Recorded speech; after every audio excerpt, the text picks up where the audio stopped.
Hello, everyone, and welcome to our 13th episode of Downtown Now. We would like to remind you to please feel free to interact with the chat features and ask questions during the program. We will try to answer your questions later. Now, I will turn it over to our Executive Vice President, Business Development, Michael Deemer. Thanks, Lauren, and thanks to all of you for joining us today. For those of you who may be new to Downtown Cleveland Alliance, I wanted to share a little bit about who we are and what we do. We are the only nonprofit organization that's dedicated solely to making downtown Cleveland the region's most compelling place to live, work, and play. We're a place-based development organization that represents property owners, residents, businesses, as well as civic partners across downtown Cleveland. Over the last 15 years, we have concentrated on building a clean, safe, welcoming, and pedestrian-friendly place that attracts additional investment. A place where residents and office workers can walk to meet their daily needs, where local retailers and restaurateurs animate the streets, and where people are proud to build a life for themselves and their families. We cannot do this work without the generous support of individuals, small businesses, corporate partners, and foundations. Downtown Cleveland needs your support now more than ever, and in response to an outpouring of support and request for ways to help, Downtown Cleveland Alliance has launched the Downtown Recovery Response Fund and the Unite Cle Fund. Your donation will support small downtown businesses, aid our Voices of Cle mural program, expand our Seeds Workforce Readiness program, which provides job and job training for individuals who are homeless, and sustain our Downtown Cleveland Homeless Fund, which helps connect individuals who are homeless with shelter and needed services. As Lauren mentioned, we launched the Downtown Now webinar series a few months ago, and I'd like to thank Cleveland Magazine and Community Leader, our media sponsors, for the project. Since 2018, the Downtown Now insert in Cleveland Magazine has served to highlight the progress in downtown Cleveland, and we've used the webinar series to chronicle a rapidly changing environment, utilizing the platform to share updates on COVID-19, our response to the recent outcry over racial injustice, and deliver resources and updates from voices across our downtown community. In recent months, let's face it, there have been a lot of misconceptions about the future of urban places as we continue to navigate the pandemic. And cutting through all the myriad headlines are the investments and decisions that we see businesses and residents making every day in downtown Cleveland. We see office tenants continuing to relocate, recommit, and invest in downtown Cleveland. We see residents moving in and storefront businesses that are capitalizing on downtown Cleveland's growing residential base. To talk about all of this and more, we're joined today by David Morris, who serves as Chief Marketing Officer for Performix, and Matt Driggs, who serves as Vice President of Commercial Real Estate for the K&D Group. Matt, David, thanks for joining us today. Thank you, Michael.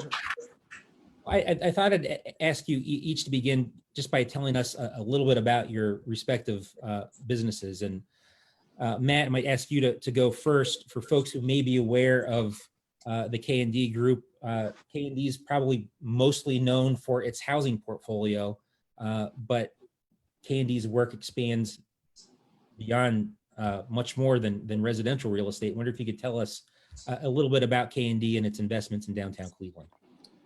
Well, K&D, I believe right now we are the largest landlord in downtown Cleveland. And we did start off, residentially with the Stonebridge project right at the turn of the century, basically, like in 2099, 2000, and have since moved more into developing the commercial side of our business as well, mostly with the acquisition of the Halley building, the Keith building, the Leader building, and then Terminal Tower and Post Office Plaza, which Post Office Plaza was our most recent acquisition. It's close to 500,000 square feet, and has actually been a very successful project for us. So it's been, we still have the roots in residential, obviously, but commercial has become a big part of our business. David, I'd like you to begin by just sharing with our audience a little bit about Performix and what you do there. Sure. So Performix is a piece of technology at the end of the day. That's what we're the leading in-force management platform where we offer data aggregation, analytics, and portfolio monitoring in the life insurance and annuity space. So kind of just to dumb it down, simplify it. It's a platform that serves insurance advisors, GAs, the IMOs, financial institutions, settlement companies, the ecosystem out there. And basically, if you have a life insurance policy, permanent policy, annuity, we let our brokers, our ecosystem know if that policy, is it performing? Is it where you thought it was going to be when you sold this to your client? And so by getting visibility into your book of business at the end of the day, if you're an advisor or a GA, you now know if there's a problem there or if there's not a problem. And then if there is a problem, how do we go about fixing it? So basically we provide visibility into a book of business and provide the opportunity for those who are customers to help the downline, the end user, the person who they sold the customer to, if that makes sense. A little bit of a niche, but the nice part about it is there's nobody actually in this space, the post-sale space, in the entire insurance ecosystem. So it gives us a nice little running head start in that spot. Well, and we're proud to have that niche here in downtown Cleveland. And David, I'd like to stick with you for a minute and Sure. Ask you about your presence in downtown Cleveland. I guess it was a little bit over a year and a half ago that Proformex decided to make the move into downtown. And I wondered if you could share a little bit about some of the decision making and thoughts that went into that process. Yeah, absolutely. So the company itself was founded by Mike Pepe, who's an insurance agent advisor who had a really nice practice out in Westlake, Ohio. And he came up with the idea for Proformex and was, kind of built it himself, brought in some tech folks like myself and Chris Beck, our CEO. And Chris actually lives in downtown in the Tremont area. I'm an East Sider. And this was when it was 4 or 5 people and we were driving out to Westlake, Ohio. Not that we don't like Westlake, Ohio, but as we were trying to grow a company, we found it more and more challenging to recruit to just one side of the city. Like we would have the same issue if we were on the east side. It's not, and so our last companies that Chris and I were both involved in, they were more central. They weren't downtown, but they were down in Independence. And we just thought, in order for us to recruit the best talent here in Cleveland, we need to make it easier, more centrally located, that we'd be able to aggregate the best talent in the city, and not just in the Cleveland area, but all of Northeastern Ohio. So we found that once we came up with the idea, okay, where could we go downtown? Is it downtown per se? Is it Ohio City? Is it Tremont? Wherever it was. Once we made that decision, we started seeing the talent, the people that we wanted to recruit. The floodgates opened up. It was really a great thing. Well, Matt, I'd like to ask you kind of a similar question. K&D has an office presence in downtown Cleveland, but even more significantly, you manage and lease a lot of commercial office space, and have a chance to interact with a lot of office tenants who are making the same type of decision as Proformex, and wondered if you could share a little bit of maybe some of the recent success stories that K&D has had with bringing office tenants into downtown, and anything that you can share about some of the rationale that you hear about, again, what's behind some of that decision making. Sure. I think a lot of it goes to what David just said, talent acquisition, and being in a exciting environment, being in a centrally located environment that can pull from all areas of our region.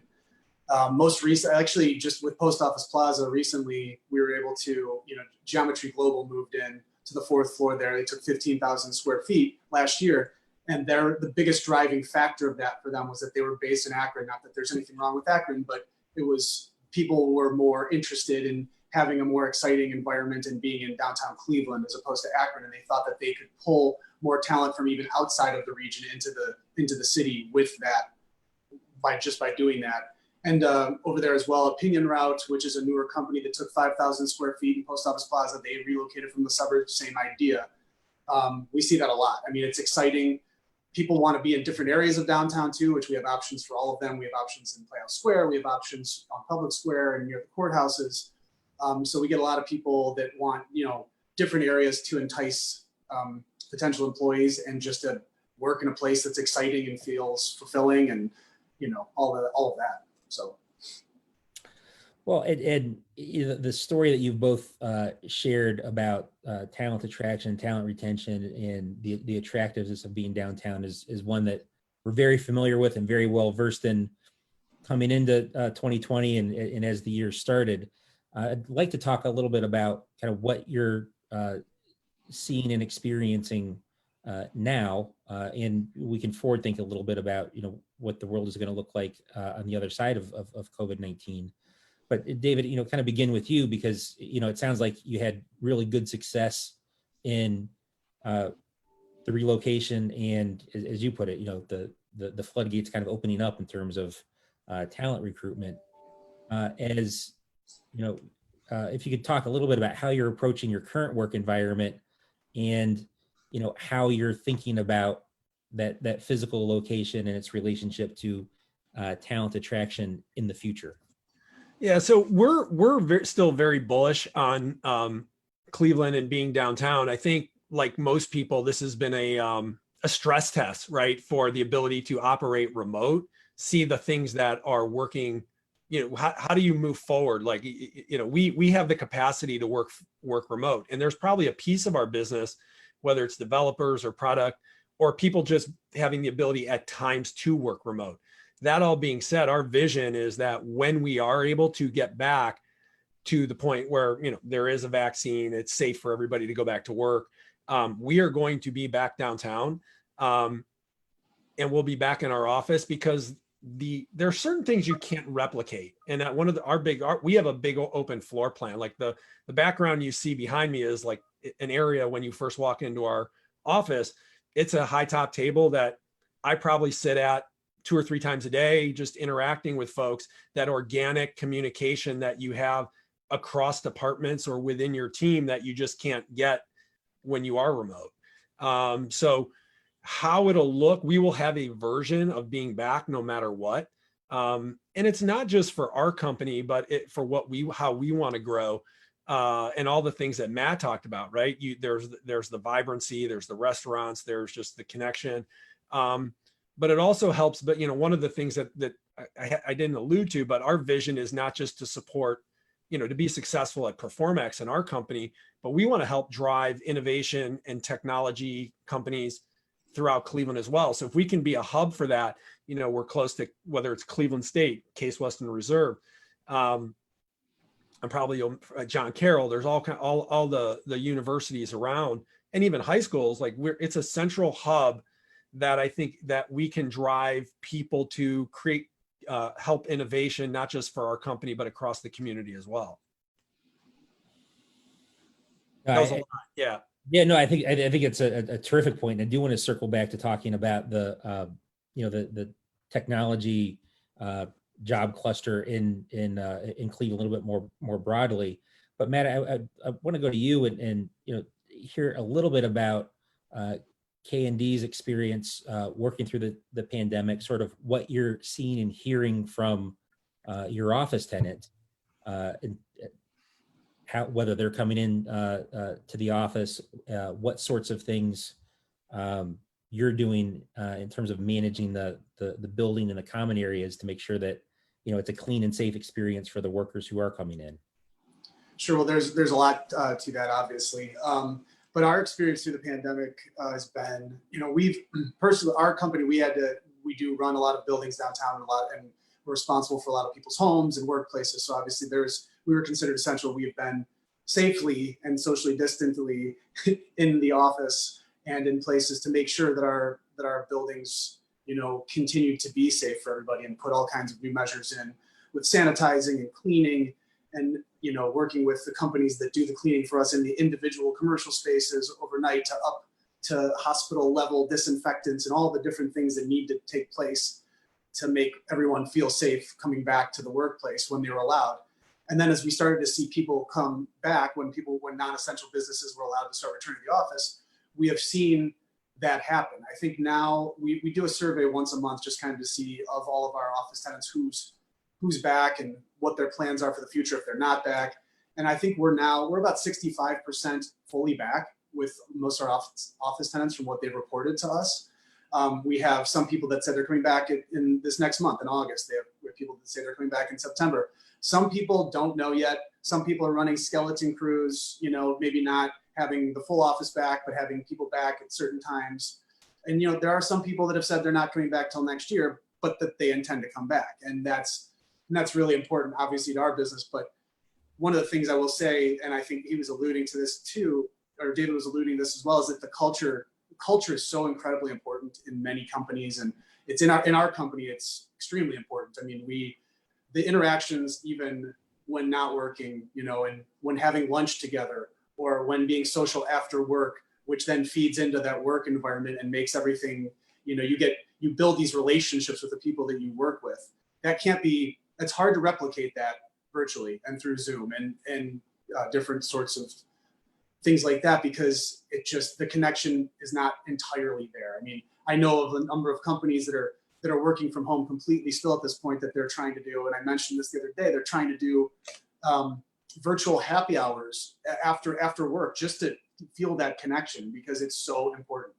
And we firmly believe that people, once we get through this, and I know a lot of people have been successful remotely, but we firmly believe that people are going to realize after a while that is a huge thing that's missing in their company, and that maybe productivity is not the same, or maybe efficiency is not the same as when people could be together. And I think that people are going to really strive to get back together once we all can safely do that, when the vaccine, when all of that stuff takes place. But we're seeing people do it safely now, but I think that everybody keeps saying that the trend is going to go to just completely, everybody's going to see the other side of it. But we firmly believe, like I said, that we'll see people come back to the offices. And David, I guess I'd like to circle back to you and kind of pick up the point that you raised at the end of your previous remarks about growing the technology job footprint in downtown and in all of Cleveland. Yep. I think that's probably music to Matt's ears. He's Yeah. and we certainly want to be a part of that effort at Downtown Cleveland Alliance as well. But wonder if you could talk a little bit, kind of step back from Performex, and as you were starting to look at the technology scene in Cleveland, and wonder if you could share a little bit of the strengths that you see, the opportunities that you see, and maybe some of the places where we need to do a little bit of work as a community. Yeah, so I think there's a lot of talent here that ends up leaving here, and I think that with everything that's going on right now, it's for the one interesting thing about COVID, right? It's kind of, we always talk like it's stress tested the opportunities, right? It's shown your weaknesses and it showed your strengths, and so it's shown you can work remote, but like you don't have to be on the West Coast, you don't have to be on the East Coast, and people aren't just getting up and leaving just to leave. So you have this opportunity. You have Case Western Reserve, one of the most a fantastic engineering school. We have some engineers that come from there, but we also have engineers on our team that have come from Cleveland State. And so the more we can be involved with the local universities, and you don't have to have, and there's nothing wrong with Case Western Reserve. I mean, I'm clearly not smart enough to have ever gone there, but there's very talented people there, but there's also talented people at Case. If we can provide an opportunity to help those folks, whether it's internships, whether it's in-person after hours, that we can be part of just networking at its most simplistic level. Create these opportunities, create innovation. And there's all sorts of programs here, from Jumpstart to North Coast Ventures to, and we just want to be part of that to help assist in this, the network effect, for lack of a better term. Mm-hmm. And we have some ideas. We were starting to get involved, like starting to plan these after hours and things like that. And you can do them remote, but it's really like, this is the part where it's really important to meet in person, to have that personal interaction. For me to meet a kid, right? I say a kid, but I have kids that age, like that are 21, 20, 19 at these universities. Look, here's these opportunities. Come work for us for a summer, or make an introduction to another startup over here. Keeping that talent here in Cleveland. When I say Cleveland, Northeastern Ohio, there's no reason Cleveland can't be on the forefront. Will it be a Silicon Valley one day? No, but could it be an Austin, Texas? There's really no reason why it can't be at that level. And so, one of the things that, we want to be a really good community partner. And it's just always something myself, Chris, Mike Pepe, our founder, our management team, we're very big on that. Like it's not just about building Performex into a brand, but it's also how can we help create the next generation of entrepreneurs? It may not be in the insurance industry. It might be in a different, but we're hoping, hey, one day we may sell Performex. We might have 30, what I call kids right now that are 20 to 26, that if we can do our job, we can elevate them and they can start their own companies and we can invest in them. And they it begets the next generation and grows and it grows and it grows. And that's our vision, not just for what we do, but how we can give back to the community. Which also gets Matt more businesses that can go into his office space. That's true.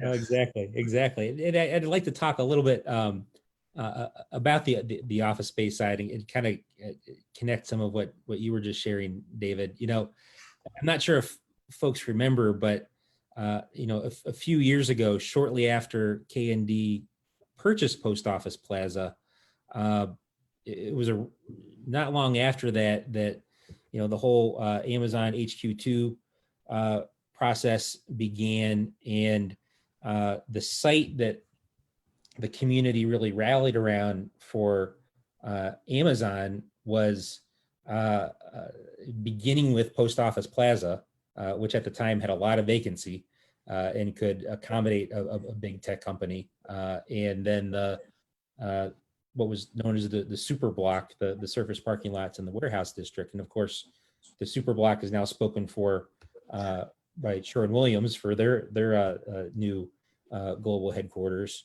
But Post Office Plaza, instead of becoming a home for one big company, has started to become a home for smaller companies. And, I think that connects nicely with what, you're trying to accomplish at Performex, David, and building an ecosystem here of smaller homegrown companies that can, grow and create jobs in Cleveland.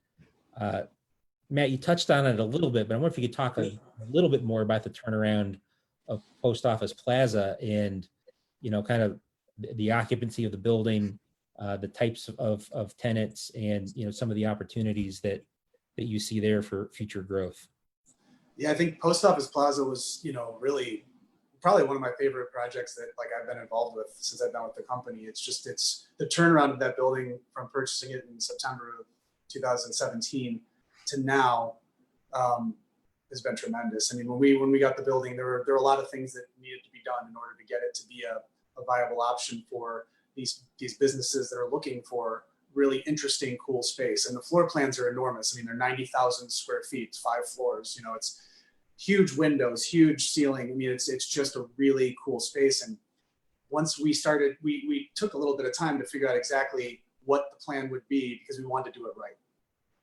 And once it all started to form, Doug and Karen, started to have their ideas about what it could be, and they kind of set us forth to make this all the vision for what they had for the building happen. And since then, I mean, Bright Edge moved onto the 4th floor. They were in 5,000 square feet in Terminal Tower, and now they have 30,000 square feet in Post Office Plaza. Like I said, Geometry Global moved in and took 15,000 square feet on the 4th floor as well. Chase already had the entire 3rd floor there in the building. We built a cafe in the lobby. We upgraded all kinds of things, systems, added amenities that we thought needed to be there in order to attract these businesses, because in order for these businesses to want to come there, they needed to have an exciting place to work. So like David was saying, it entices them to come work for this company because, hey, look at this cool space. So we added a cafe into the one atrium and redid that completely with new seating and greenery. Then in the back, we did breakout spaces where there's all kinds of tables and open areas for people to congregate and kind of get out of the office, similar to what David's sitting in front of in his background right now. So people can just take their laptop, go sit somewhere outside of the office, and do something different. We added things like, we have like a pool table back there and arcade games. We picked up some fun things. So like the younger people who find that stuff interesting, we'll have some breakout space to do that. On top of that, we added a 60-person training center up on the top floor. We added a 25-person boardroom that's, amenities that are free for our tenants to use, so they don't necessarily have to have that as part of their space. Then we have a 15,000 square foot fitness center up there that used to be, a pay by month gym a long time ago when Forest City had the building, and it's free for our tenants to use too. So putting those amenities into the building, really making people understand what it can be, and getting that first build out done where people can see, wow, now I can visualize what this will look like. And the spaces that we've built out there are just incredible. They're beautiful. Anytime anybody goes into that building now, especially if they've been there in the past, is like, I can't believe this is the same building. This is beautiful. How can we have a space that looks just like this? I mean, it's been a huge success for us. And I guess I'd be remiss, Matt, if we didn't talk a little bit about residential and housing.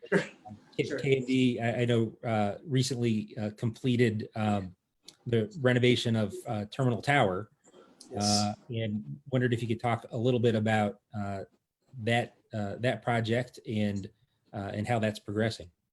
Yeah, Terminal Tower. So we have 303 units here between floors 4 and 14 of Terminal Tower.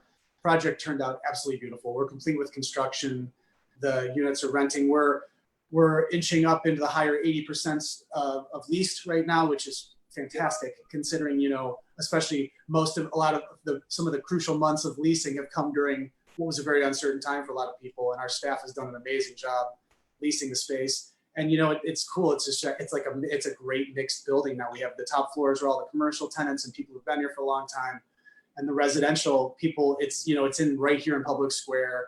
It's attached to Tower City where you can get on the Rapid and go to the airport without I made it. This is a joke kind of in our company now because I said this in a news thing a while ago. But you can in the middle of January you can go from your apartment in your flip flops and shorts, get on the Rapid and get on your plane to vacation wherever that is. Hopefully that comes back soon. And you can walk to the queue and we'll go to a Cavs game without ever being outside. And it's just a really cool location. And I think residentially, yeah, we saw there was a period of time where we saw some uncertainty, like where people didn't know exactly what was going to happen and if they should be leasing downtown. But our leasing is actually starting to pick back up a lot recently. I think some of the early things that people were saying is like, well, why would I move downtown right now when there's nothing going on? I can't do anything. Well, it's simply not true because there is a lot of stuff still going on downtown. Yes, we can't go to the Indians games right now. Yes, there's no Cavs games, things like that. But there are still places and exciting things to do in the city. I mean, you can walk down to Lake Erie, one of our best resources that we have. There's excitement because you're in an urban setting anyways. There's stuff going on everywhere. When you just can't get that kind of excitement and feel in the suburbs. And I think that downtown leasing, there's a lot of projects coming online right now. Obviously, there was a huge investment in the potential for what that could be. And I think we'll still see that. I think right now it's just people are just a little slower adapting to exactly what that's going to look like. But we're trying to get the message out that, hey, Cleveland's still very exciting. There's still a lot to do here. You should still come live here. And fortunately, we have options from everywhere for people, like whatever kind of lifestyle they want, we've got it. So it's, yeah, I guess that's it in a nutshell for residential. No, it's all, positive and good to hear. And again, I think, consistent with us, trying to share some of what's actually going on as opposed to some of the perceptions that may exist out there. David, kind of sticking with the live work theme, we've talked a little bit about our shared value in the place of an office, that place-based work culture. That said, it does seem like there may be some opportunities for a more affordable downtown like Cleveland's to attract talent from other places, and perhaps to work at PerformX and live downtown and maybe do a lot of work from home, or there may be an opportunity to grow more of a technology talent cluster by attracting talent into Cleveland that can have a very urban lifestyle, as Matt described, but still report to a home office in a more expensive market. I'm curious about what types of opportunities you perceive along those lines. Yeah, so this has been an interesting time. I think that there's, a lot of, I will tell you anecdotally, are the younger folks that we bring on board, I would say all but one live downtown or adjacent. When I say downtown, it could be Tremont, it could be, but there seem to be clusters, and it's really attractive. They can, they can either walk to our office, they can take a bird or a Lime, one of the scooters. It's really been, and it's really, some of them, as they get a little bit older, will move out to the suburbs. They have families and things like that. But then we also are interviewing, when we interview people in different cities, we get a lot of positive feedback about Cleveland for a number of reasons. Number one, if it's somebody like, hey, there's great downtown living, which has come on board. And I'm no housing expert by any stretch of the imagination. This is anecdotal. There's that. There's also the healthcare system, like, especially with everything now with COVID, people are like, yeah, Cleveland's a place I'd move to if I got sick. Two of the best hospitals in the world are right down the street. Mm-hmm. And don't underestimate that what that has done to the perception of or the ability to attract talent here. We've heard it 3 or 4 times now just in the last 4 weeks, so it's just very much top of my brain. We're big proponents on, like my kids are older, and literally pre-COVID, we were looking at selling our house and finding a place, the right neighborhood downtown. And so now did that get put? Now did that get pushed off a little bit just because I need a little bit more space in a yard because of this? Yeah, but not long term, just short term. So there's a lot of reasons that just from a pure, from a housing standpoint, and Matt might be able to answer this better than I would, but I sort of see, not that you asked this, but just segueing into this, I sort of see how, whether business, I do believe businesses do need to have places work, whether they need as much space as before, that's up to each individual company, because there is you do need to have culture, you do need to have a place to exchange thoughts, etc. But Cleveland, it seems like, okay, well, there might be a little bit less need for business space, but that can be converted to residential. And because I know, like, the people I was talking to and looking, there's just not as much availability of really nice apartments and things like that. They were as soon as the nice ones come up, boom, they're gone.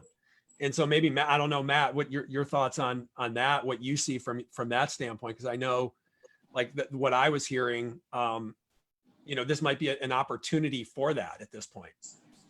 Yeah, I think, there are a lot of projects that are coming online right now. Yeah. Obviously, there's a couple big ones that just came online, recently.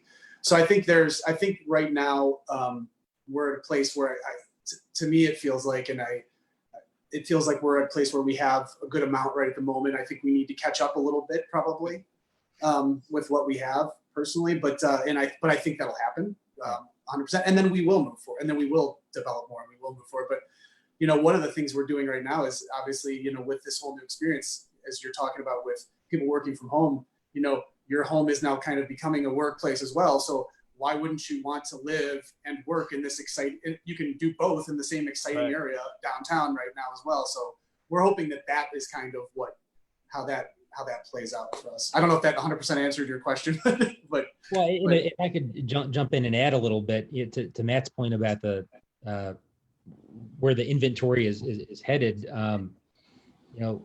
the Lumen and Playhouse Square is beginning to move people in. I think the renovation of the May Company building will start moving people in a couple of weeks, and altogether, between now and the end of the year, there's going to be, another 1,000+ apartments added to the downtown market. So that issue that we had a couple of years ago of things getting snapped up as quickly as they became available, we're probably gonna have a little bit more inventory in the short term, and work to get back to that really hot market that we had a couple of years ago. But yeah, I think we're all happy to hear that you're sensing from the folks that you're talking to that there's ongoing demand and opportunity and interest, and because we do have a lot of supply becoming available over the next couple of months. Yeah. And we still do see that. I mean, we see the prospects that are coming in. They're not quite as many as there were, a few months ago. But like I said, I think we'll see that come back. But there is still demand for this, especially the nicer and the upgraded modern product that's being put out right now, especially like what we did here at Terminal Tower. I mean, people walk in, this is exactly what they want when they walk in, because it's that level that you're talking about. So, it did get snapped up very quickly. Yeah. Well, why don't we pause here, and Lauren, I'll turn to you and ask whether we're getting some questions from the audience that you'd like to share. Yes, so first one is for David. Are you seeing any talent coming from outside of Ohio? And if so, where is talent coming from? So it really all depends. It's all over. We see places. One of the last few conversations that we had was an executive from Kansas City was literally like, "Hey, I want to come here." We had another one from Philadelphia. It's the cost of living here. I don't want to diminish it and say it's a joke, but relative to the rest of the country, it is one of the most affordable places on the planet to raise a family, with great healthcare, great school system, public school systems.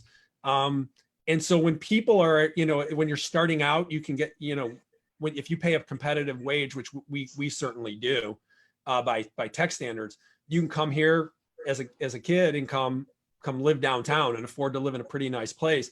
And if you're a mid-level manager to, somebody at the top, your options are unbelievable. I mean, pick West Side, whether you live East Side or West Side and work downtown, or you want to, if you have a family or if you want to move downtown.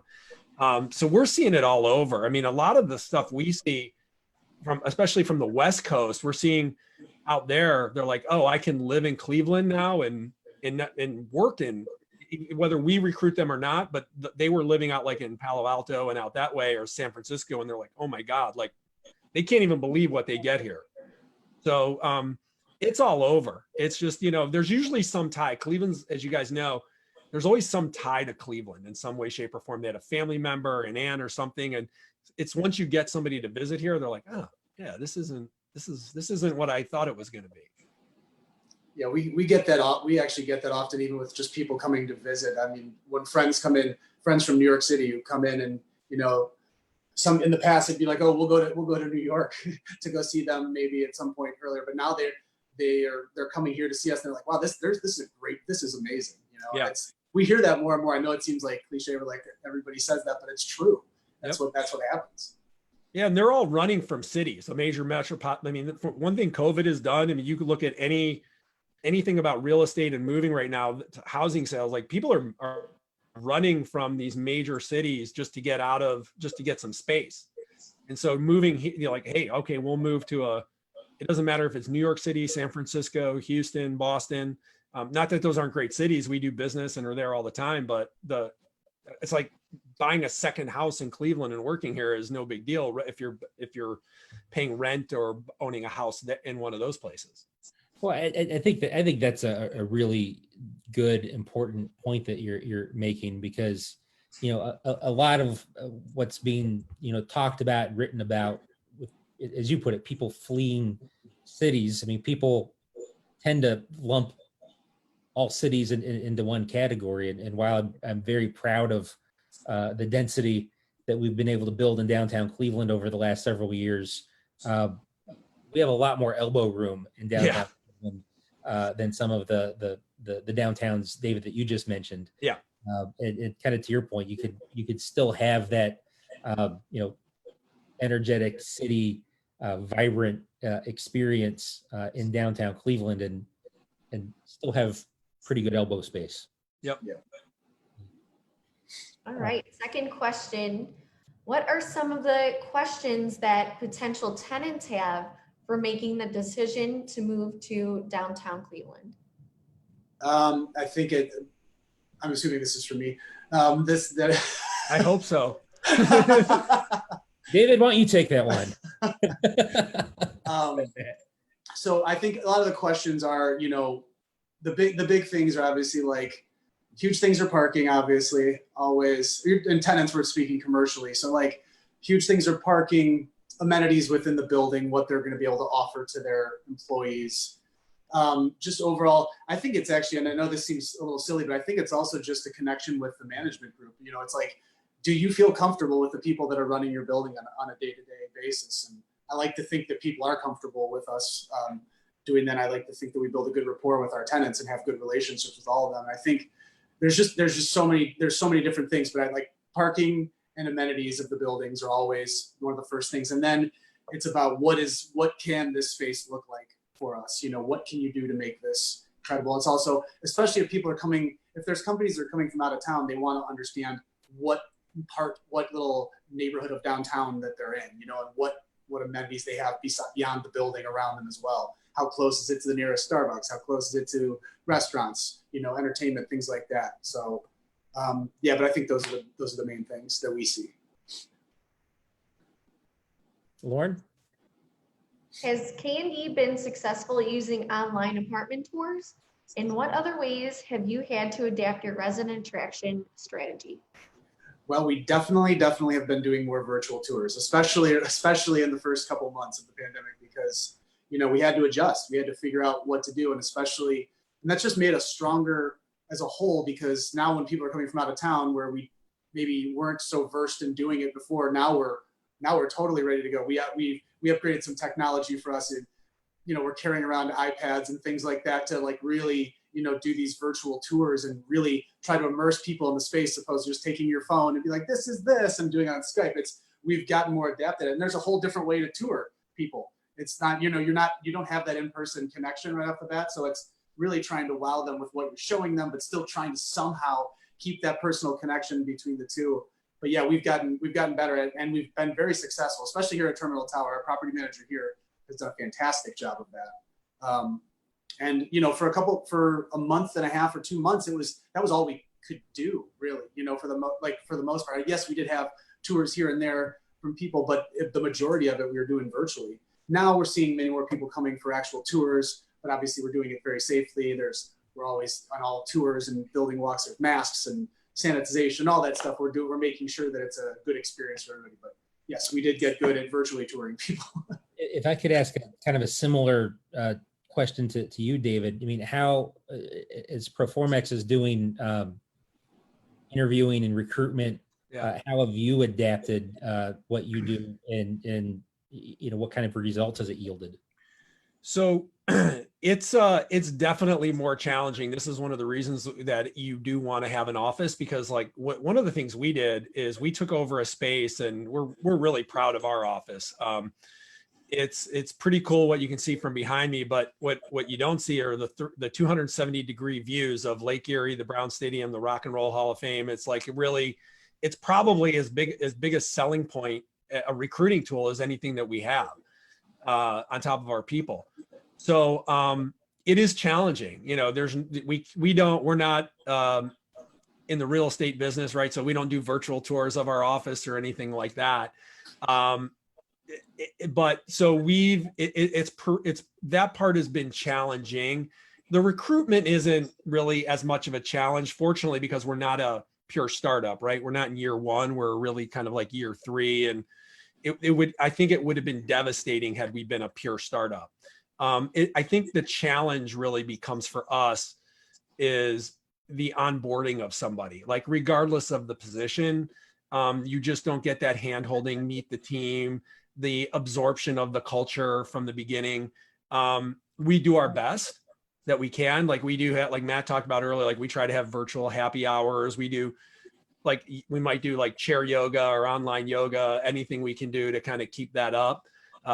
But it's probably, I would say the one thing that we are looking forward to getting back to normal, whenever that is the ability that will make life much easier. And we're very confident if we get somebody, if there's somebody we want and we get them to visit our office, that it's like a home field advantage. Like there's definitely a warmth and a camaraderie about our culture and our space that helps us recruit. So we'd like to get back to it. Lauren, I'll have time for a couple more questions from the audience. Okay. Next question for Matt. How has K&D been able to lease spaces to tenants in the midst of a pandemic? What has been the main selling point during this time? Well, we have actually been able, I think we've done a few deals actually during this time. One of them being a restaurant actually, which seems, I know, probably a lot of people are like, I can't believe that, but we did, just because one of the spaces that we had available had a very large outdoor patio over at 668, the old Hodges spaces, which will now be Six City Sailors Club, which will be very exciting. It opens next week.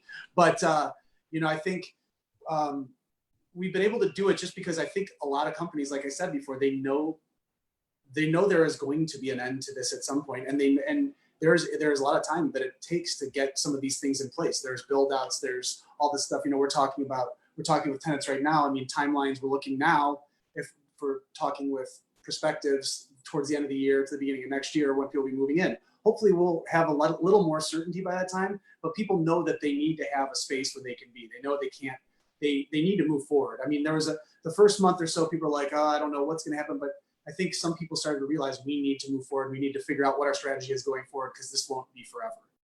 And I think that's why we've been able to lease spaces. And some people have really gotten that, and some people are still holding back and not really sure what to do. But I think we've been successful. What was the second part of the question? I'm sorry, I went on the first part. It's okay. Let me pull it up. Sorry. It's fine. What has been the main selling point during this time? I think the main selling point is just that we still we have amazing buildings. I mean, that's really what it comes down to. We have amazing buildings. We can give good space. We can give people the confidence that we can provide them the safe and wonderful environment that they want to be in. And I think that's really been it. I mean, it's just, they know we offer a very good option for people, especially with the way we do things. We do a lot of turnkey build outs for tenants where we build, the build outs directly into the lease term. So they're never even having to make those decisions or put money out themselves, which has also been huge for us. I mean, that's incredible. That's one thing that sets us apart, is that we've kind of gotten it down to a science at this point, where we know exactly how much it's going to cost us to do this and that. And we can say with confidence to these people that are coming in and looking for space, we know exactly what it's going to cost. We know what it's going to be. Here's what it'll cost you.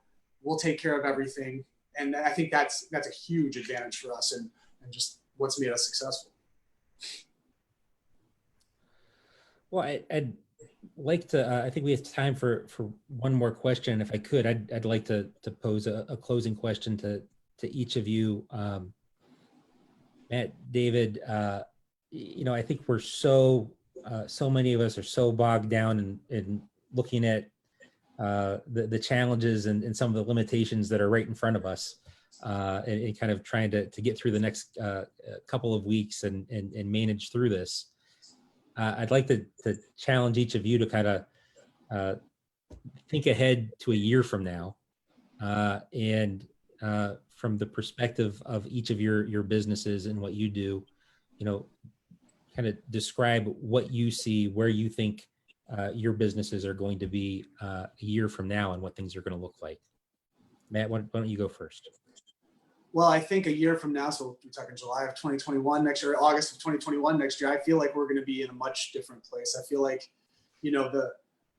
obviously the vaccine, that's what everybody talks about. That's the biggest thing that will drive everything forward once we can have people immunized. But I think by that point, hopefully we'll have most of that. There'll at least be a plan that we'll understand and how that's going to lay out. People will have more certainty. I think we're going to start to see more people want to get back to these urban places, especially right here in Cleveland, and start. I think our apartment business will go right back up to where it was, and hopefully maybe we'll be looking at new projects at that time, maybe because we have a sort of certainty, and I think we'll see. Like I said, I think commercial tenants will start to realize that I definitely. It's safe now. We need this culture. We need to be around each other. Let's get the gang back together. Let's get the team back together here in the office. And I think we will see a whole different picture. And I'm a very optimistic person in general, but that's the way I feel that what we'll see by next summer. I think it's very well put. David, how about you? Yeah, I happen to agree 100%. Like our timeline is back to normal 100% being next summer. We use this time right now to shore up our product, really self-evaluate where our gaps are, what we need to build out. And by next year at this time, if I had a crystal ball, we'll have increased our head count, I would imagine, by about 50% ish, give or take. We'll have offered additional product lines. We will be back operating at full capacity. We'll be back traveling the country to what part of our sales process is that we go to events, all the trade shows, everything that's relevant. Yeah, we're very cautiously optimistic. We're glass half full people, but yeah, I think next summer we'll be running at 100%. Our team will be back downtown. We'll be back at Indians games and looking forward to the 2021 Brown season. Having happy hours out downtown everywhere. I just genuinely believe that deep down. Just hearing that stuff makes me smile. You can tell visibly. Yeah. It's Part of why I asked the question, because again, we're all so bogged down in the immediacy of what's in front of us that can feel good to think about 12 months from now, and certainly the world that you both described is one that I want to be a part of. And, glad to have partners like you to build it with. We can't make downtown Cleveland go without partners like you. And I agree that, in 12 months, I think there's going to be so much pent up interest in getting everybody back together that we'll have a vibrant atmosphere in downtown like we haven't seen ever before. And I think the one thing is that if we learn from any of this, right, is we won't be taking it for granted. Like, you'll go back there and be like, man, I know I appreciated it before, or I thought I did, but man, do I really now that I got a second crack at it, this I'm much, I'm really happy about this and learn to appreciate it a little bit more. Yeah, absolutely. I think you're right. There'll be a much more profound sense of gratitude all over. So I'm going to try to go out 7 nights a week instead of just 3 when that happens. There you go. Well, hey, Matt, David, thank you for joining us today. We really, really appreciate your time. And again, we appreciate your partnership and all that you're doing to make downtown Cleveland the vibrant place that it is. Lauren, thank you for your help today and all of your help along with our colleagues at Downtown Cleveland Alliance in putting the webinar together. And thanks to all of you in the audience who took time out of your afternoon to be with us. We really appreciate the support, and we look forward to seeing you next week on our webinar, 3:00 on Thursday afternoon for Downtown Now. Until then, thank you very much and have a great week. Thank you.